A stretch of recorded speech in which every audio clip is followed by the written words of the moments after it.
नमस्कार विद्यार्थी मित्रांनो, मी अवंतिका ग्लोबल ऑनलाईन मराठी क्लासेसमध्ये पुन्हा एकदा आपलं स्वागत आहे. महाराष्ट्र सेट परीक्षा 2026 याकरिता आपण प्रिपरेशन करीत आहोत. लायब्ररी आणि इन्फॉर्मेशन सायन्स हा विषय आपण अभ्यासित आहोत. आजचा जो आपला टॉपिक आहे तो युनिट 3 यातला आहे. त्यामध्ये आपण प्रायमरी इन्फॉर्मेशन सोर्स जे print and electronic journal conference proceeding, patent, standard, thesis and dissertation, trade literature जे प्राथमिक माहितीचे स्रोत आहे, मग ते छापील आणि इलेक्ट्रॉनिक फॉर्म मध्ये असू शकतात, छापील किंवा इलेक्ट्रॉनिक स्वरूपात असू शकतात. त्यामध्ये तुमचं जर्नल येऊ शकतं, जर्नलचा समावेश आहे. कॉन्फरन्स प्रोसिडिंग जे चर्चासत्र कार्यवाही म्हणतो आपण ते, पेटेंट काही मानके, thesis अँड डिसर्टेशन जे प्रबंध आणि शोधप्रबंध, आणि ट्रेड लिटरेचर या सगळ्यांचा समावेश जो आहे तो प्रायमरी इन्फॉर्मेशन सोर्स मध्ये आहे. तर आपण ते आज अभ्यासणार आहोत. चला बघू. तर पहिले आपण प्रायमरी सोर्स काय आहे हे बघून घेणार आहोत. तर प्रायमरी सोर्सलाच मराठीत प्राथमिक स्रोत म्हणतात. प्राथमिक स्रोत काय आहे? तर प्राथमिक स्रोत म्हणजे जे ओरिजिनल फॉर्म मध्ये असतं, मूळ स्वरूपात असतं, जे प्रथमच त्याचं पब्लिकेशन आहे किंवा त्यात अशी माहिती ज्यात नाविन्यता आहे आणि त्याच्या आधी ही कधीही अवेलेबल नव्हती अशी माहिती, अशी जी माहिती आहे त्याला आपण प्राथमिक स्रोत म्हणतो. ओके, चला बघून घेऊया. Primary source are those source original material that has been published, report and recorded for the first time and has not been interpreted, commented upon, summarized, translated or evaluated by secondary part. प्राथमिक स्रोत म्हणजे असे स्रोत ज्यात मूळ सामग्री आहे, जे ओरिजिनल मटेरियल आहे आणि जी प्रथमच प्रकाशित झालेली आहे, प्रतिभूत झालेली आहे आणि तिची नोंद केलेली आहे. आणि द्विमितीय पक्षाने जे सेकंडरी सोर्स आहे त्या सोर्सने सेकंडरी जो पार्ट आहे, पार्टी जी म्हटली सोर्स आहे, द्विमितीय पक्षाने याचा अर्थ लघु केलेला आहे, सारांश केलेला आहे, भाषांतर केलेला आहे किंवा त्याचे मूल्यांकन केलेले आहे असं नाही. म्हणजेच ती जी माहिती आहे तिला इंटरप्रेट केलेलं नाही, त्याला समराइज केलं नाही, त्याचा सारांश केलेला नाही, त्याला ट्रान्सलेट केलेलं नाही आणि सोबतच त्या माहितीचं मूल्यांकन केलेलं नाही, अशी जी माहिती आहे त्याला आपण प्रायमरी सोर्स म्हणतो. Okay, primary source are include new raw data, new interpretation of previously known fact or ideas, and new observation or experiment. प्राथमिक स्रोतामध्ये नवीन कच्चा डेटा, पूर्वी ज्ञान, तथ्ये आणि कल्पनाचे नवीन अर्थ लावणे आणि कोणतेही नवीन परीक्षण किंवा प्रयोग, मीन्स नवीन ऑब्झर्वेशन, काहीतरी नवीन शोधून काढणे, नवीन निरीक्षण करणे आणि एक्सपेरिमेंट करण्यात, हे जे सगळे या सगळ्या गोष्टींचा समावेश जो आहे तो प्राथमिक सोर्स मध्ये होत असतो. Okay, following is the selected list of primary source of information. खालीलप्रमाणे प्रायमरी सोर्स, प्राथमिक स्रोताचे यादी दिलेली आहे. त्यातलं पहिलं आहे आपलं प्रायमरी पिरियॉडिकल्स, यालाच प्राथमिक नियतकालिके. दुसरा आहे न्यूजपेपर, वृत्तपत्रे, टेक्निकल रिपोर्ट्स, तांत्रिक अहवाल, डेझर्टेशन, शोध निबंध, conference paper, conference proceeding, conference paper, परिषद पत्रे, पेटेंट, स्टँडर्ड आणि trade and product bulletin, trade literature, व्यापार आणि उत्पादन बुलेटिन. ओके, आपल्याला 1 by 1 बघायचं आहे. तर त्यातलं पहिलं आपण बघतोय प्रायमरी पिरियॉडिकल्स. प्राथमिक नियतकालिके काय आहे? अ पिरियडिकल is a publication which is published with definite periodicity.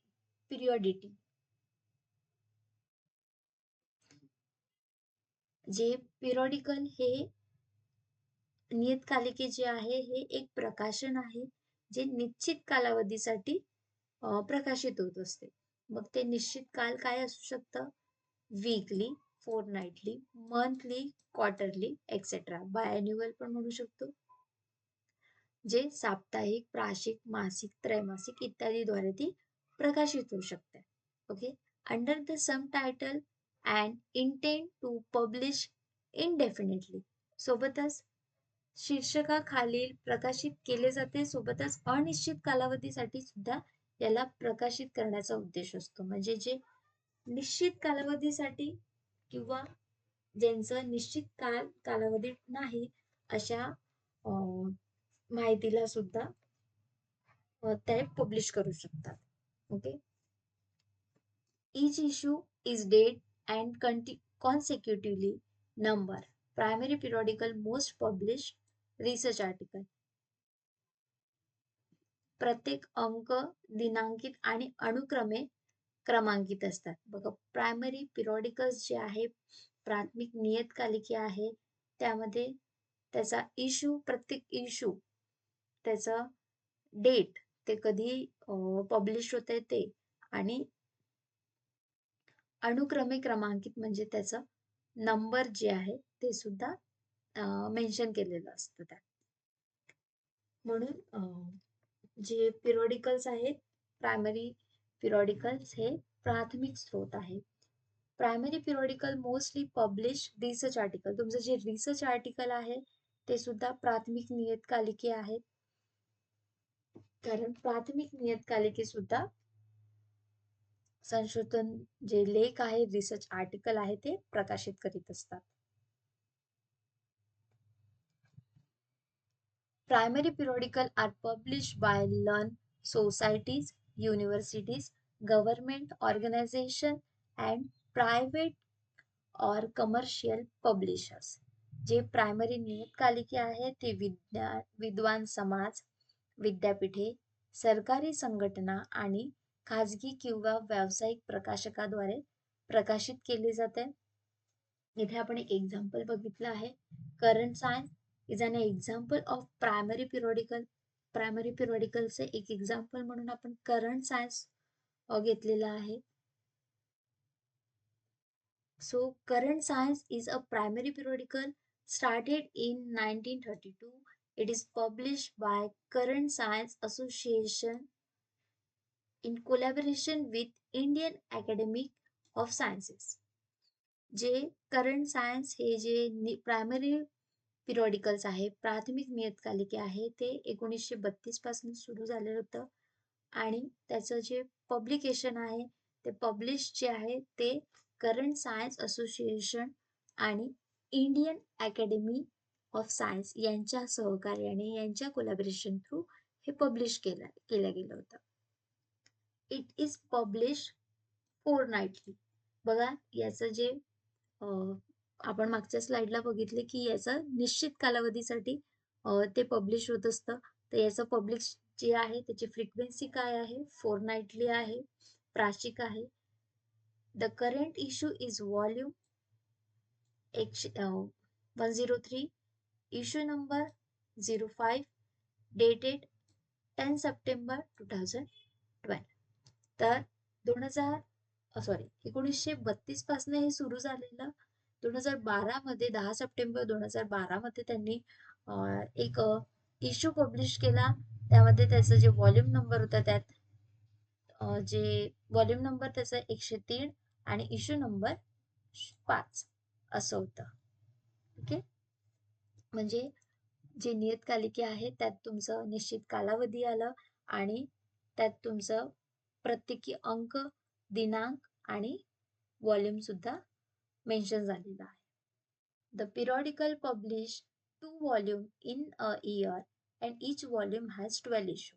जे पिरियडिकल्स आहेत ते 2 व्हॉल्यूम मध्ये पब्लिश होत असतं इयरली. वर्षातून दोनदा 2 व्हॉल्यूम त्याचं पब्लिश होतं. त्यातलं प्रत्येक व्हॉल्यूममध्ये 12 इश्यूज असतात, 12 अंक असतात. Issue from 1 to 12 are consecutively number, जे 1 ते 12 या क्रमांकावर मुद्दे अनुक्रमे क्रमांकित केले जातात.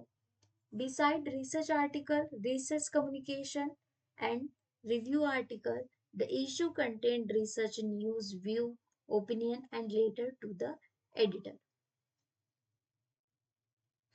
जे संशोधक लेख, संशोधन संप्रेषण, संशोधन पुनरावलोकन जे तुमचं रिव्ह्यू आहे, रिव्ह्यू आर्टिकल्स आहेत. या लेखात, या अंकात संशोधन बातम्या, जे न्यूज आहेत, जे दृश्य आहेत, त्याचे मत, जे ओपिनियन्स आणि लेटर्स अशाही गोष्टीचा समावेश या प्राथमिक नियतकालिकेत प्रायमरी पिरियडिकल्स मध्ये केला जातो. ओके, नेक्स्ट आहे न्यूजपेपर. न्यूजपेपर हे कॉमनली आहे. काय असतं न्यूजपेपरचा यूज? न्यूजपेपरद्वारे आपल्याला जे दिवसभराच्या ज्या घडामोडी आहेत, ज्या काही घटना घडतायत, त्या सगळ्या गोष्टी आपल्याला माहित होत असतात.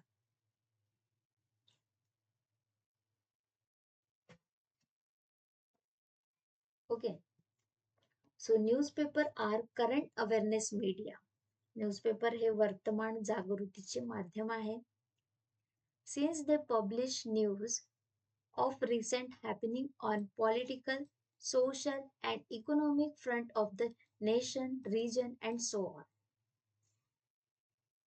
कारण ते राष्ट्र, प्रदेश इत्यादीच्या राजकीय, सामाजिक आणि आर्थिक बाबीच्या घडामोडीच्या वर्तमान बातम्या प्रकाशित करीत असतात. म्हणा मग ते न्यूज जे आहे ते पॉलिटिकल म्हणजे तुमच्या राजकीय बाबीचे असू शकतात, सामाजिक असू शकतात किंवा इकॉनॉमिक म्हणजे आर्थिक बाबीचे सुद्धा त्या असू शकतात. Newspaper are of different kinds, usually published daily.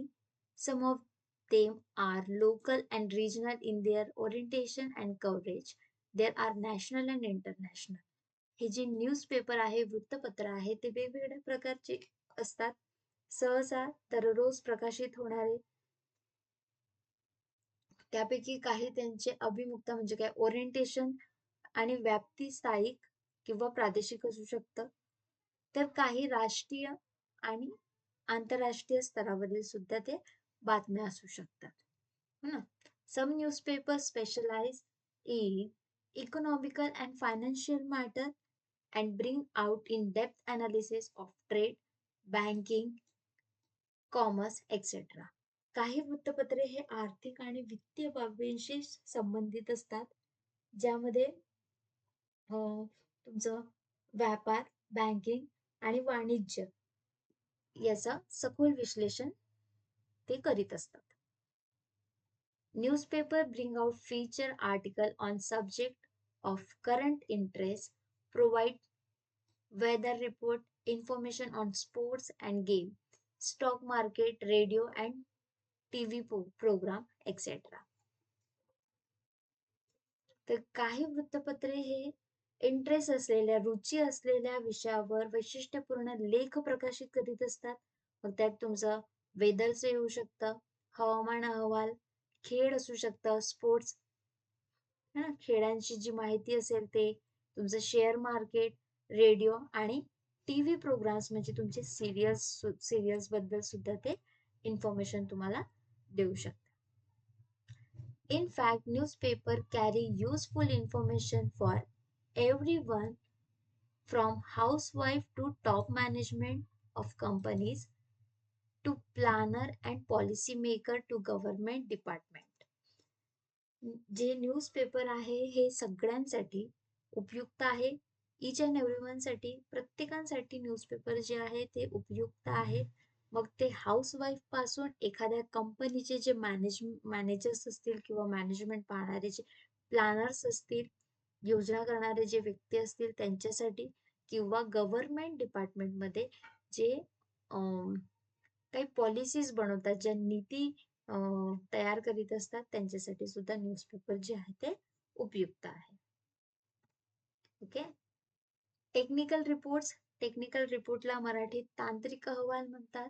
Technical report are research report which are produced after conducting research on a well-defined mission, mostly in the field of technology.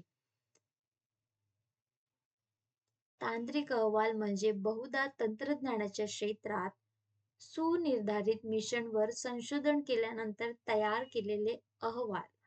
संशोधन अहवाल म्हणजे ते तुमचं टेक्निकल रिपोर्ट. एक तुम्हाला mission दिलेलं आहे, ते मिशन तुम्हाला कंप्लीट केल्यानंतर, त्यात संशोधन केल्यानंतर तुम्ही जे काही इन्फॉर्मेशन, त्याचे जे काही परिणाम निघत आहेत त्यावर तुम्ही एक रिपोर्ट तयार करत आहात. तुमचं तेच रिपोर्ट, तुमचा तोच अहवाल जे आहे ते टेक्निकल रिपोर्ट आहे. Okay. Mission oriented research is usually sponsored by government organization, industry and other agency. जे मिशन देणारे जे स्पॉन्सर्स आहेत ते स्पॉन्सर प्रायोजित, स्पॉन्सरला प्रायोजित म्हणतात. तर हे तुमचं गव्हर्नमेंट ऑर्गनायझेशन म्हणजे सरकारच्या काही संघटना असू शकतात, काही इंडस्ट्रीज असू शकतं किंवा इतर एजन्सी सुद्धा असू शकतात. In industry and art and D research and documentation activities are carried out to achieve a particular mission, such as develop a better product or a process. जसं इंडस्ट्री म्हटलंय आपण, उदाहरणार्थ आपण बघू शकतो, उदाहरणार्थ नाही म्हणजे एक इंडस्ट्री आहे, त्या इंडस्ट्रीमध्ये रिसर्च अँड डेव्हलप डॉक्युमेंटेशन जे काही क्रिया होत आहे ते एक विशिष्ट मिशन साध्य करण्यासाठी, त्यांचं जे मिशन आहे त्याला कॅरी आउट करण्यासाठी, ते मिशन साध्य केल्यानंतर किंवा कसे केले जाऊ शकते, त्यातून कसे चांगले प्रोडक्ट आपण तयार करू शकतो, त्याला कसं विकसित करू शकतो, हे त्यांचं एक मिशन राहू शकतं. ठीक आहे. For example, in an automobile industry, one of the mission may be developed to a fuel efficient engine. एक एक्झाम्पल म्हणून आपण ऑटोमोबाईल इंडस्ट्री घेतलेली आहे. या ऑटोमोबाईल इंडस्ट्रीमध्ये, या उद्योगात इंधन कार्यक्षम इंजिन विकसित करणे हे एक त्यांचं मिशन राहू शकतं. फ्युल इफिशियंट इंजिन डेव्हलप करणे हे त्यांचं मिशन आहे. Similar, many government sponsored mission-oriented research mainly in the field of space science, nuclear science, and defense science. जे त्याचप्रमाणे अनेक सरकार प्रामुख्याने अंतराळ विमान, जे स्पेस सायन्स आहेत, अणुविज्ञान, संरक्षण विज्ञान जे डिफेन्स सायन्स आहे, या क्षेत्रामध्ये सुद्धा मिशन देणारे संशोधन स्पॉन्सर्स जे आहेत ते टेक्निकल रिपोर्ट्स देऊ शकतात. Okay. The researchers who conduct research for sponsoring body write research result in the form of technical report and submit to the sponsoring agency. जे स्पॉन्सर आहे, स्पॉन्सर देणारी संस्था आहे, स्पॉन्सरशिप देणारी जी संस्था आहे, त्या संस्थेसाठी संशोधन करणारे संशोधक तांत्रिक अहवालाच्या स्वरूपात संशोधन करताना जे काही रिझल्ट येत आहे, जे काही आउटपुट येत आहे, जे काही इम्पॅक्ट जो काही पडतोय, त्या इम्पॅक्टला ते एका फॉर्मॅटमध्ये लिहून किंवा जी काही माहिती ते लिहित आहेत ते त्यांच्या ती माहिती जी आहे ती टेक्निकल रिपोर्ट्स आहे आणि ती माहिती त्या एजन्सीच्या स्पॉन्सरला ते प्रेझेंट करीत असतात, सादर करीत असतात. ओके. तांत्रिक अहवाल ही अशा प्रकारे प्राथमिक माहितीचे स्रोत आहे. कॉन्फरन्स पेपर, यालाच आपण कॉन्फरन्स प्रोसिडिंग पण म्हणू शकतो. सो कॉन्फरन्स म्हणजे काय, तर कॉन्फरन्स म्हणजे परिषद, जिथे एखादा विषय असतो आणि त्या विषयाला चर्चा करण्यासाठी एक्सपर्टाइज असतात. त्या एक्सपर्टाइज सोबतच रिसर्चर्स असतात. काही टीचर्स, काही स्टुडंटचा सुद्धा त्यात समावेश असतो. ओके, आता आपण बघणार आहोत कॉन्फरन्स पेपर्स काय आहेत. So conference is gathering or a meeting sponsored or organized by learned body, a government or governments, an industrial organization, and so on, where information is exchanged or discussed by expert in that subject field. Conference हे एक विद्वान संस्था आहे ज्यात सरकार किंवा औद्योगिक संस्थाद्वारे ते ऑर्गनाइज केले जातात, आयोजित केले जाते. ही एक आयोजित केलेली एक सभा आहे किंवा आपण बैठक याला म्हणू शकतो, जिथे त्या विषयातील एक सब्जेक्ट दिला जाईल आणि त्या सब्जेक्टशी रिलेटेड काही तज्ज्ञ असतील, काही एक्सपर्ट्स असतील, त्या एक्सपर्ट्सद्वारे माहितीची देवाणघेवाण होईल, एक इन्फॉर्मेशन एक्सचेंज होईल, सोबतच डिस्कशन सुद्धा होईल त्या विषयावर आणि चर्चा सुद्धा केली जाईल. Every year, thousands of conferences are being organized on various subjects where experts present their papers. दरवर्षी हजारो परिषद, हजारो कॉन्फरन्स विविध विषयावर ऑर्गनाइज केलेल्या जातात. विविध विषयावर असे कॉन्फरन्स घेतल्या जातात. त्यामध्ये त्या अशा कॉन्फरन्समध्ये काही एक्सपर्ट्स जे असतात ते त्यांचं पेपर जे आहे ते प्रेझेंट करीत असतात. त्यांचा जो लेख आहे त्या विषयाशी रिलेटेड, कुठलाही नाही, त्या विषयाशी रिलेटेड ते त्यांचा पेपर, त्यांचा लेख जो आहे तो तिथे प्रेझेंट करीत असतात. In many cases, organizers of the conference publish proceedings which contain the paper present in the conference along with discussion, minutes of the meeting and resolution adopt. बऱ्याच प्रकरणामध्ये परिषद आयोजक जे कॉन्फरन्स ऑर्गनायझर्स आहे ते प्रोसिडिंग पब्लिश करीत असतात. म्हणजेच कॉन्फरन्स प्रोसिडिंग कार्यवाही प्रकाशित करीत असतात, ज्यामध्ये बैठक आणि स्वीकारलेले जे संकल्पना आहेत, जे कंटेन आहे त्याची चर्चा आणि त्या कॉन्फरन्समध्ये जे स्टुडंट असू दे, एक्सपर्ट्स असू द्या किंवा फॅकल्टीज असू द्या, त्यांनी जे त्या सब्जेक्टशी रिलेटेड जे पेपर सादर केलेले आहेत ते सुद्धा ते स्वीकारित असतात. Okay, conference proceedings contain a number of research papers and are therefore primary source of information. Proceeding जी आहे, कॉन्फरन्स प्रोसिडिंग जी आहे ते अनेक संशोधन पत्रे असतात. त्यात फक्त असं काहीच नसतं की जे एक्सपर्ट्स आहेत त्यांचेच पेपर त्यामध्ये असतील असे नाही. त्यामध्ये तिथे ज्यांनी पेपर प्रेझेंट केलेले आहे, पब्लिश केलेले आहे, पार्टिसिपेट केलेले असतील ज्यांनी, आणि सोबत त्यांनी पेपर सुद्धा तिथे सबमिट केले असतील, अशा सगळ्या संशोधन पत्राचा, अशा सगळ्या रिसर्च पेपरचा त्या प्रोसिडिंग मध्ये त्या सगळ्या पेपरची बनवून एक जी आवृत्ती बनवली जाते, जी काही बुक बनवली जाते, त्याला आपण प्रोसिडिंग म्हणतो, कॉन्फरन्स प्रोसिडिंग म्हणतो. Dissertation and thesis. Dissertation and thesis यालाच निबंध, शोध निबंध आणि प्रबंध असं म्हणतात. तर a dissertation on a thesis is a document submitted by a researcher in support of his her candidature of for a degree or professional qualification. जे व्यावसायिक पात्रतेसाठी उमेदवाराच्या समर्थनार्थ सादर केलेला दस्तऐवज. जे प्रोफेशनल क्वालिफिकेशन साठी जे काही तुम्ही डॉक्युमेंट सबमिट करताय त्याला आपण डेझर्टेशन किंवा थेसिस म्हणतो. In some university dissertation and thesis are seen as the same. काही युनिव्हर्सिटीमध्ये जे थेसिस आणि डेझर्टेशन आहे त्याला समान मानलं जातं, एकाच दृष्टिकोनातून त्याला बघितलं जातं. The some university the thesis is, काही युनिव्हर्सिटीमध्ये मात्र थेसिस आणि डेझर्टेशन याला वेगवेगळं मानलं जातं. तर ते कसे, the thesis is submitted at the end of one's master degree. तुम्हाला एक वर्षाच्या तुमच्या मास्टर डिग्रीच्या शेवटी जे काही तुम्ही तुम्हाला एक प्रोजेक्ट दिला जातो आणि त्या प्रोजेक्टवर तुम्ही रिपोर्ट सबमिट करीत असतात, तो तुमचा थेसिस.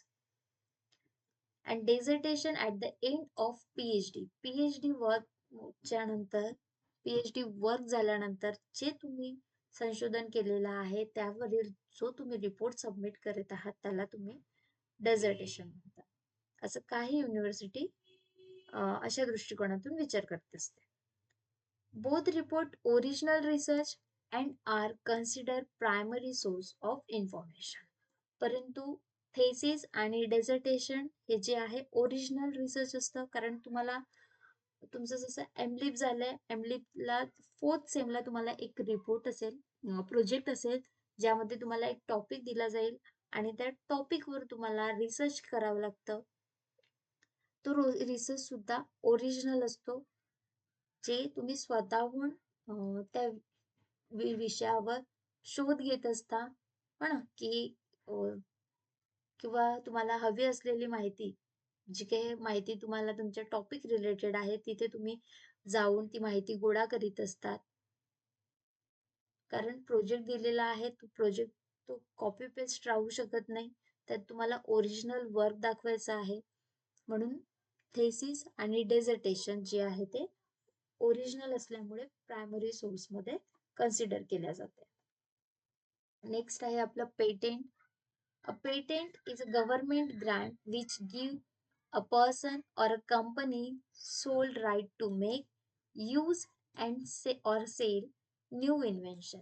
एक व्यक्ती आहे किंवा एखादी कंपनी आहे जिने एखाद्या गोष्टीचं इन्व्हेन्शन केलेलं आहे, एखाद्या गोष्टीचा नवीन आविष्कार केलेला आहे, अशा व्यक्तीला ते जे उत्पादन आहे, जे काही इन्व्हेंट केलेलं आहे, त्या प्रोडक्टला वापरण्याचा सोबत सोबत त्याला विकण्याचा अधिकार असतो.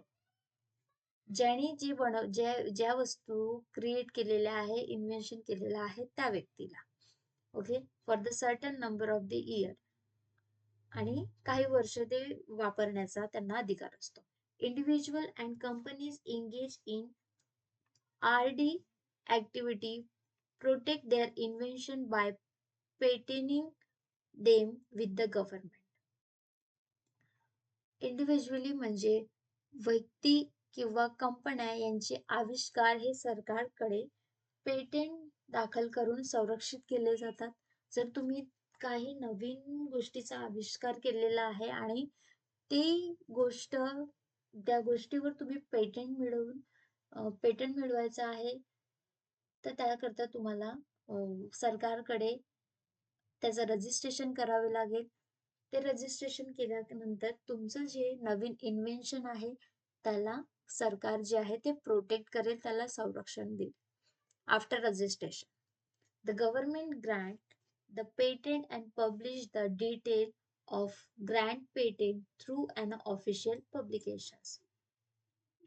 सरकार पेटेंट अनुदान देते आणि अधिकृत प्रकाशनाद्वारे अनुदानित पेटेंटचे तपशील सुद्धा प्रकाशित करीत असते. जे पेटेंट आहे त्या पेटेंटला, जे ग्रँटेड पेटेंट आहे त्या पेटेंटवरील जे काही डिटेल्स आहेत ते ऑफिशियल पब्लिकेशनद्वारे ती पब्लिश्ड होत असते. Okay, information about Indian patent are published in gazette of India part 3 and section 2. जर आपण इंडियन पेटेंट, भारतीय पेटेंट बद्दल माहिती सांगायची झालीच, तर आपलं जे भारतीय पेटेंट आहे, ही पेटेंट गॅजेट ऑफ इंडिया यांच्याद्वारे पब्लिश होतं, जे भाग 3 आणि खंड 2 मध्ये प्रकाशित केले जाते. ओके, स्टँडर्ड काय आहे? मानके. Many peoples use standard and specification interchangeably. However, they do not have precise meaning and it is important to understand the difference. अनेक लोक मानके आणि वैशिष्ट्ये परस्पर बदलून वापरीत असतात, तथापि त्यांचे तंतोतंत अर्थ नसतात आणि फरक समजून घेणे सुद्धा हे इम्पॉर्टंट असते. Understand to the difference. Essential standards are authoritative, having been produced by national or international organization.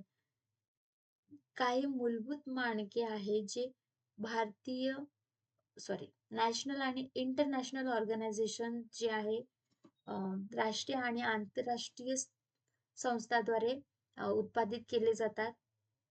त्यामध्ये पहिलं भारतीय म्हणून ब्युरो ऑफ इंडियन स्टँडर्ड, यालाच आपण BIS म्हणतो. याचा फुल फॉर्म तुम्ही लर्न करून घ्या. BIS चा फुल फॉर्म काय आहे? ब्युरो ऑफ इंडियन स्टँडर्ड, हो ना. और international organisation for standard ISO. तर जे राष्ट्रीय आणि आंतरराष्ट्रीय ऑर्गनायझेशन्स आहेत त्यामध्ये ब्युरो ऑफ इंडियन स्टँडर्ड आणि international of organisation for standardisation यांच्याद्वारे legal power to the formulate standard, यांच्याद्वारे यांना कायदेशीर अधिकार दिलेला आहे. यांच्याद्वारे जे आपले स्टँडर्ड्स आहेत ते प्रोड्यूस केले जातात, तयार केले जातात. Specification, on the other hand, have no legal status and may be formulated by anyone. जर दुसऱ्या बाजूने जर आपण बघितलं तर जे स्पेसिफिकेशन आहे, जे वैशिष्ट्य आहे, ते त्याला कोणतेही कायदेशीर स्थिती नसते आणि ती कोणत्याही व्यक्तीद्वारे तयार केली जाऊ शकते. Some specifications go on to become standard, but it may take many years. A specialization can be considered to be a draft. पण काही वैशिष्ट्ये किंवा काही मानके जे आहेत ते तयार होतात, परंतु त्यासाठी खूप वेळ लागतो, अनेक वर्ष ते घेत असतात.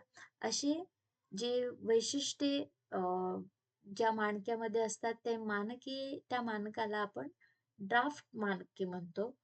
ड्राफ्ट स्टँडर्ड म्हणून आपण त्याला कन्सिडर करतो. In that it is a step or path toward formal standardization, but it can be incomplete and is subject to change during development. कारण ते औपचारिक मानकीकरणाच्या मार्गावर एक पाऊल आहे, परंतु विकासाच्या दृष्टिकोनातून त्यात बदल होत असते. सोबतच त्यांनी काय म्हटलंय, for some users of standard, particularly working in the fast changing technology sector, it may be more important to agree on a technical specification and publish it quickly before going through various checks and balance need to win the status of a full international standard.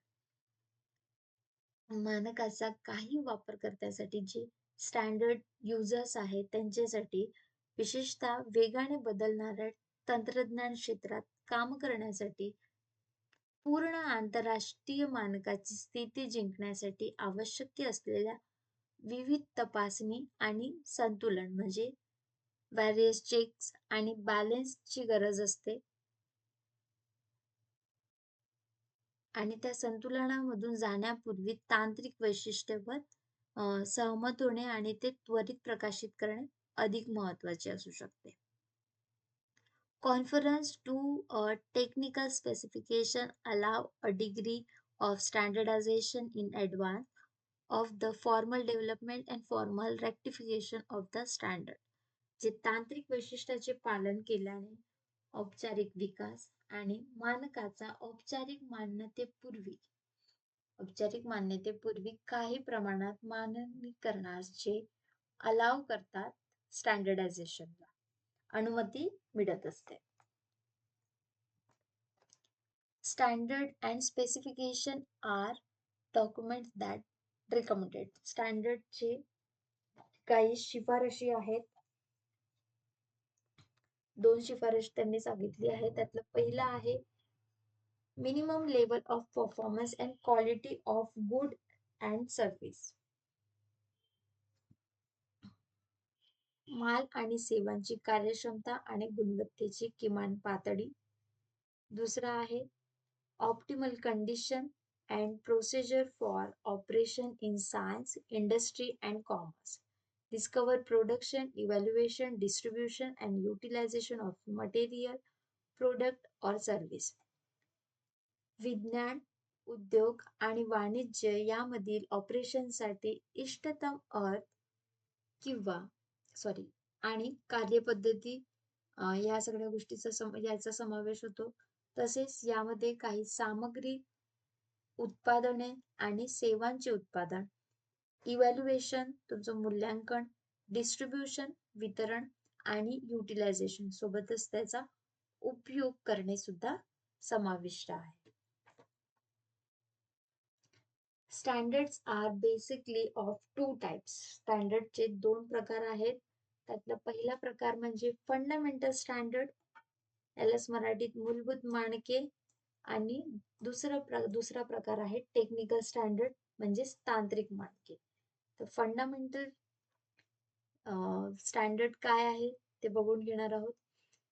Fundamental standard are related to measurement of length, mass, time, temperature, various form of energy, force and other form of quantifiable fundamental entities that are basic to all scientific and technical practice. जे मूलभूत मानके आहे त्यामध्ये length, लंबाई म्हणता येईल, लंगाई म्हणता येईल, वस्तुमान, वेळ, तापमान, विविध प्रकारच्या ऊर्जा, बल, फोर्स किंवा इतर प्रकारच्या परिणाम करण्यायोग्य मूलभूत घटकाच्या मापनाशी फंडामेंटल स्टँडर्ड जे आहे, मूलभूत मानके आहे, संबंधित आहे, जे सर्व वैज्ञानिक आणि तांत्रिक पद्धतीसाठी मूलभूत आहेत. टेक्निकल स्टँडर्ड काय आहे? Technical standard are related to product, process, material or service. Standard and specification document are primary source of information. तर टेक्निकल स्टँडर्ड काय आहे? तांत्रिक मानके काय आहेत? ज्यात उत्पादन, प्रक्रिया, सामग्री आणि सर्व्हिस या गोष्टी संबंधित आहेत. मानके आणि वैशिष्ट्य दस्तऐवज जे स्पेसिफिकेशन डॉक्युमेंट्स आहे हे सगळे प्रायमरी स्त्रोत आहेत. ट्रेड अँड प्रोडक्ट बुलेटिन, यालाच मराठीत व्यापार आणि उत्पादन बुलेटिन म्हणतो आपण. ट्रेड लिटरेचर तुमचं व्यापार लेखी असं पण म्हणता येईल. तर trade and product bulletin are information product brought out by the publisher, manufacturers and distributors of various type of material produced or services. व्यापार आणि उत्पादन बुलेटिन हे प्रकाशक, उत्पादक आणि विविध प्रकारच्या सामग्री, उत्पादने किंवा सेवांचे वितरण यांनी बाहेर काढलेली माहिती उत्पादक आहे. Trade and product bulletin cover very kind of material, product or service ranging from books, drug, chemical, household goods to complex machinery and equipment used in research and industry. व्यापार आणि उत्पादन बुलेटिन मध्ये पुस्तके, शोध, रसायने, काही केमिकल्स, घरगुती वस्तूपासून ते संशोधन आणि उद्योगात वापरल्या जाणाऱ्या ज्या काही जटिल यंत्रसामग्री आहे आणि त्याचे जे काही इक्विपमेंट आहे, जे काही उपकरण आहे, ते प्रत्येक प्रकारची सामग्री, उत्पादन आणि सेवांचा जो समावेश आहे तो ट्रेड, व्यापार आणि उत्पादन बुलेटिन मध्ये होत असतो. The basic purpose of this type of trade literature is to describe various attributes of the product, material or service and promote its sale to the potential customer. या व्यापार साहित्याचा, ट्रेड लिटरेचरचा मुख्य उद्देश काय आहे? तर उत्पादन सामग्री आणि सेवांच्या विविध गुणधर्माचे वर्णन करणे आणि संभाव्य ग्राहकांना त्यांची विक्री वाढविणे. Trade and product bulletin are primary source of information since information reported about specific commercial product is not likely to publish in any other form of literature.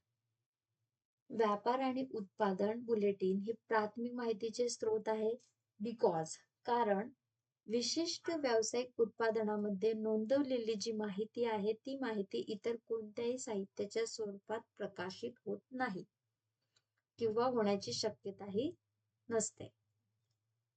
Okay, म्हणून ट्रेड अँड प्रोडक्ट बुलेटिन किंवा trade literature जे आहे हे प्राथमिक source आहे, स्रोत आहे, primary information source आहे.